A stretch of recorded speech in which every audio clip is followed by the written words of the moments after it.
Well, speaking of dating, because these two met online dating, we have an update on your coworker, Scott Apple, the man we've been trying to hook up through Match.com, whose own mother thinks he's gay. Catch us up on Scott Apple's love life. So here's what's going on. Scott, of course, is on Match.com. We've obviously, that based on the contest that we had, I clearly won because I said he was gay. But Scott was dating two different women. He went on dates with them. Well, that's what I mean. Yes, okay. They've dated. Now, let me tell you the story about the first girl. He went out on one date with her. One date. And then she's involved in a car accident. I saw the car. I would refer to it as a fender bender. Right. She is whisked off to the hospital. Scott's been on one date with her. He comes into my office. He goes, "Hey, Joe, I might need to leave early." I said, "Well, why?" He said, "I think I have to go to the hospital." He was going to go to the hospital. Now, he thinks that this is like his responsibility. Meanwhile, she'll be like, what is going on here? I had a chicken parm with this guy. Now he's at my bedside, right? So meeting my parents. Really good, dude, no, that's ridiculous. Do not go to the hospital. Of course, he says, "Hey, do you need anything? Do you want me to come?" She goes, "No, good Lord, no. My mother's here," right? So he sends flowers. Okay, that's not a bad move. Flowers is okay. Let me stop you there. And Robbie, this is more your territory. If you went on this one date, but like you, Robbie, parlayed it into sex, are you then obligated to go to the hospital? You still don't go. No, you don't go. Matter of fact, I'm like, "Hey, call me when you get better so we can have more sex." I'm definitely not going to go to the hospital. Right.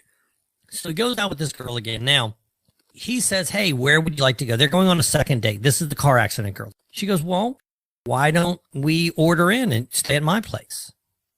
Now, every red-blooded, normal American male knows what this means. That means I want to have sex or I want to make out. You can feel my boobs, whatever. That's what it means, right? If I'm letting you into my house, it means I'm past the point where I'm threatened. And now I'm horny and I want something. I want something from you. So he goes there, they eat, he gives her an awkward hug, he leaves. I said, what's happening here? What are you doing? He tells me, I go, "Listen, here's what you need to do. Send her a text right now and go, 'I really screwed up. I should have kissed you last night.'"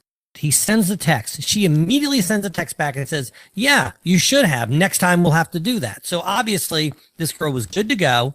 And he blew it. Right. So that happened. Well, there's another girl that he's dating at the same time. And he's been on about 1 or 2 dates with her. And he's gotten these women from the profile that Robbie and I created. Correct. Okay. So he seems that he kind of likes this other girl more. Now, by the way, the car accident girl, he's ready to rush to her bedside. That's the one he likes the second most. Okay. So now the new one he decides he likes more. He said, "You know what? I just don't feel honest dating two girls." He texts the one girl. Now, by the way, he's been on 2 dates with her, where at the end of both dates, he's hugged her. He's into her for about $200, including the flowers and dinners, right? Maybe more. He says, "Look, I'm so sorry. I can't see you anymore." So he breaks up with her. That's the equivalent of me going and breaking up with somebody walking by my house. Right? He breaks. He's like, "I'm sorry, this isn't working out. It's not you, it's me." And then they don't see each other anymore. Okay. So now the new girl comes. She says, "Okay, let's go out." They go out on a date, into the date, hugs her awkwardly. Okay. The next day, she emails him or texts him in the morning and says, "What are you doing today?" He says, "Nothing. He's got Apple. He's got nothing to do." She says, "Why don't you come to my house? You can cook me dinner." Now, what does that mean? Well, no, I'll tell you what it means.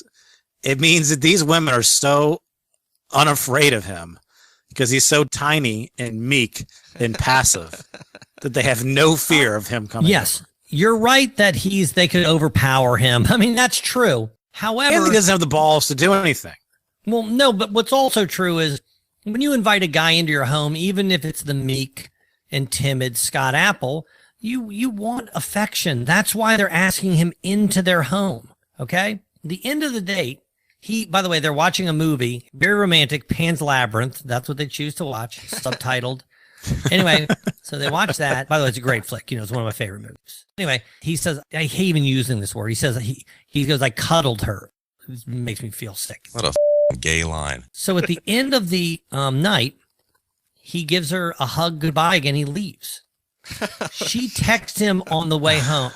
He's driving home and she says, listen, don't do that shit anymore. Next time you're here, you're going to hold me. We're going to make it like, she's like, listen, I got to be the man in this relationship. I can't do this anymore. I mean, I'm a grown woman. I'm not just going to sit here and while you hang your jacket in my locker. It doesn't work that way. We're not going to couple skate. All right.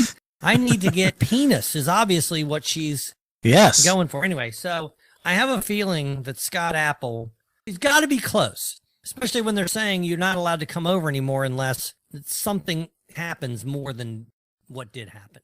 We all